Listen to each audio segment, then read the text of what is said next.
నమస్కారం. శ్రీ మహాగణపతి దేవతోభ్యో నమః. చూసే వీక్షబంధులకందరికీ కూడా నమస్కారం. అదే విధానంగా మాఘమాసంలో వచ్చేవంటి మాఘ పౌర్ణిమ ఇంత విశేషమండి. మా తల్లులకి, మా చెల్లులకి, మా ఆడపిల్లలకి చాలా పెద్ద పండగ. మాఘ పౌర్ణమి ఈ విశేషమైనటువంటి ఈ పౌర్ణమి రోజున లక్ష్మీదేవిని ఆరాధించడం వల్ల విశేషమైనటువంటి సంపాదన అనేది మన ఇంట్లో కురవటం అనేది జరుగుతుంటుంది. ఇది మన కేరళ, కర్ణాటక ఉభయ రాష్ట్రాల్లో కాకుండా ఉత్తర భారతంలో కూడాను చాలా విశేషంగా ఈ మాఘ పౌర్ణిమ చేస్తూ ఉంటారు. ఈ మాఘ పూర్ణిమ ఏంటంటే ఎప్పుడైతే కూడా రథసప్తమి నాడు భీష్ముడు మోక్షం పొందాడు కాబట్టి భీష్ముడు మోక్షం పొందిన తర్వాత వచ్చే మాఘ పౌర్ణిమకి ఆయన సప్తవాణి వినిపించిందనేసి ఇతిహాస పురాణాలు భీష్మ పురాణంలో మనకు చెప్పబడుతున్నాయి. ఈ మాఘ పౌర్ణిమ రోజున మహిళలందరూ కూడాను కలిసి వైభవలక్ష్మి వ్రతం కానీ ఏకాంబరేశ్వరి వ్రతం కానీ లేదంటే మనకి కనకదుర్గాదేవి యొక్క వ్రతము కానీ లేదంటే లలితాదేవి వ్రతం కానీ చేసుకుంటే చాలా విశేషమైనటువంటి ఫలితం. ఇందాక నేను చెప్పాను కనకదేవి అని. కనకదార సూత్రం. ఈ కనకదార సూత్రం వచ్చేసి జగద్గురు ఆదిశంకరాచార్యుల వారు స్వయంగా పాడి అమ్మవారికి ఉసిరి వర్షం కురిపించిన వంటి క్షేత్రం కాలాడిలో ఇప్పటికి కూడా మనకు నిదర్శనం ఉంటుంది. ఈ కనకదార స్తోత్రమున ఈ యొక్క మాఘ పౌర్ణమి రోజు చాలా విశేషంగా చేసుకోవాలి.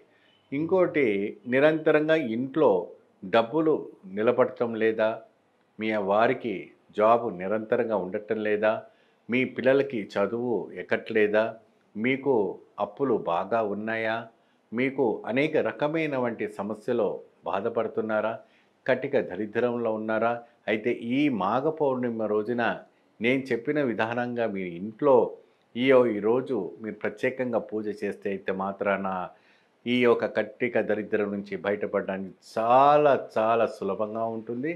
చాలా విశేషంగా ఉంటుంది. ఎప్పుడైనా మీరు ఆ లక్ష్మీదేవి ఒక పటము పెట్టి ఆ అమ్మవారి దగ్గర ఒక మంచి కలశాన్ని స్థాపించి దాంట్లో ముందు ఒక ప్లేట్లో నల్ల ఉప్పు కానీ లేదంటే తెల్ల ఉప్పు కానీ పోసి మట్టి ప్రమిదలో ఆవు నెయ్యి పెట్టేసి నేను చెప్పిన వంటి ఒక మంత్రాన్ని మీరు కానీ చెప్పి ఆ దీపారాధన చేసి 108 సార్లు మంత్రాన్ని జపిస్తే మీ ఇంట్లో ఉన్నవంటి కట్టిక దరిద్రాన్ని తొలగి ఆ లక్ష్మీదేవి నిరంతరంగా తాండవం అవుతుంది. ఇది పరమ సత్యం. ఎందుకు అప్పుడే సంవత్సరానికి వచ్చేవంటి ఈ మాఘ పౌర్ణిమ చాలా విశేషంగా ఉండడం అనేది జరుగుతూ ఉంటుంది. సాధారణంగా ఎవరికి రాదు. అంటే ఎప్పుడో ఒక్కసారి వస్తుంది ఇటువంటి పౌర్ణిమలు. అటువంటి పౌర్ణిమని మంచిగా ఉపయోగించుకొని అమ్మవారికి నిమ్మకాయ దీపారాధన పెట్టడం, అమ్మవారికి నిమ్మకాయ ఆహారాలు పెట్టడం. మీరు కొన్ని దేవాలయాలు చూడండి ఈ రోజున తిరుపతి అయినా కూడా మహాపీఠాధిపతుల దగ్గర అయినా కూడా శారదాంబ పీఠాధిపతి దగ్గర కూడా చాలా విశేషంగా చాలా వరకు కూడాను విశేషమైనటువంటి కైంకర్యం చేస్తారు. అదే విధానంగా కొల్లూరులో ఉన్నవంటి మొగాంబిక టెంపుల్‌లో కూడా చాలా విశేషంగా అమ్మవారికి అద్భుతమైనవంటి ఒక శ్రీచక్ర కుంకుమార్చన, విశేషమైనవంటి 108 కలశాలతో అభిషేకము, అనేక రకమైనవంటి చేస్తారు. ఎందుకు చేస్తారు అవినే?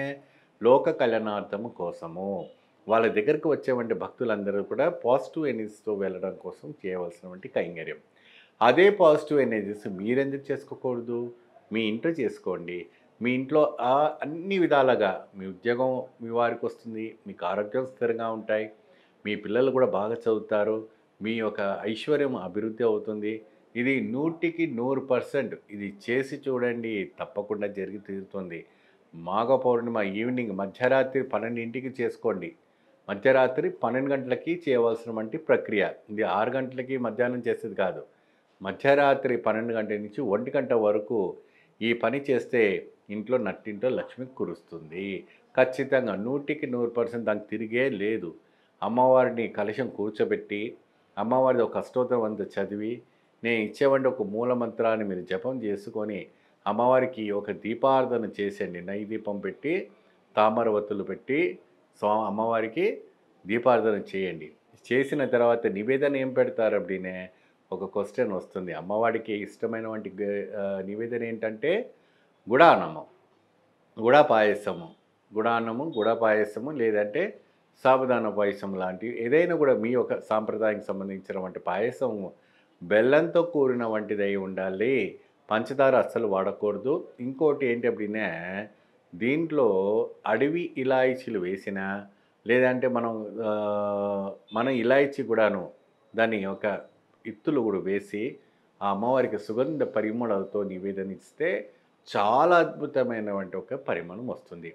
ముఖ్యంగా నివేదన చేసే సమయంలో మీరు చూడండి, కింద బియ్యపిండి, పసుపు పిండి 2 కూడాను కలుపుకున్న వంటి పదార్థంతో ముగ్గు వెయ్యాలి.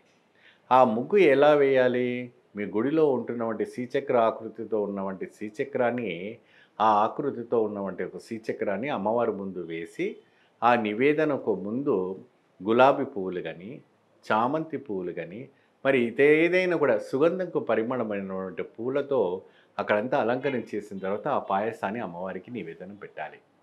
ఆ రోజంతా కూడా మాఘమాస పౌర్ణమి రోజున మీరు ఉపవాసం ఉండి, చక్కగా ఆ అమ్మవారి యొక్క వ్రతాన్ని ఆచరించేసి, ఈ యొక్క పాయస నివేదన పెట్టి మీరు స్వీకరిస్తే, మీరు వచ్చే పౌర్ణమి రోజున మీ జీవితమే మారిపోతుంది.